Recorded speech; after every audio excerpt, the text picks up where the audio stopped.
I'm Bob423, and now we're going to cover currents. Same presentation, same area of Cape Fear River. And you see these small arrows here, here, and so forth. And what do they mean? It's a current arrow. So let's expand on it, and it becomes more apparent. That means it's going to the bottom left in this direction. Let's tap on one. Go back to when it's a smaller icon. You get the same display you had for tides, except when we go in the eye, the graph looks a little different. Now what you see here, this line through the middle where it said 0, that's a slack current. Above that line is a flood. Below the line is an ebb. Now, if you don't know which way is ebb or flood, you're helped by the fact that, for example, at this point in time, the tide direction is 225 degrees. So 225 is flowing down that way. Let's look and see which way the arrow is pointing. Yep, there it is. It's pointing down that way.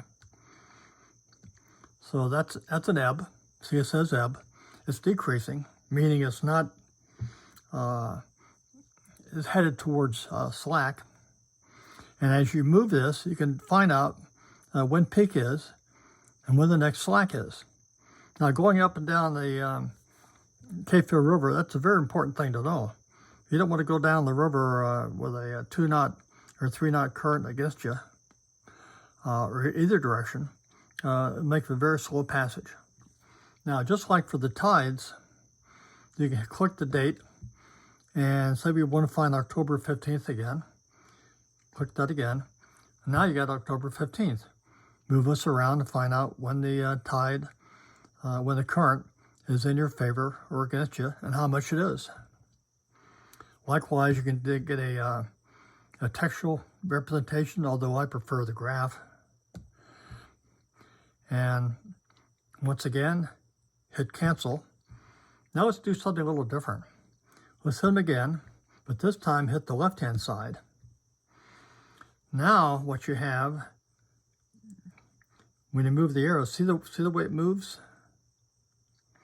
This is maximum ebb. Move some more. Here's maximum flood. You see these two right in here. And you can make it smaller and see more areas up here. How about here at the top, all these?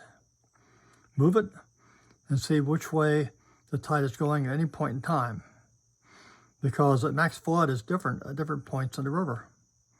And just by moving this, you can find out all the details you need to know. And that's basically covering currents on Aqua Map.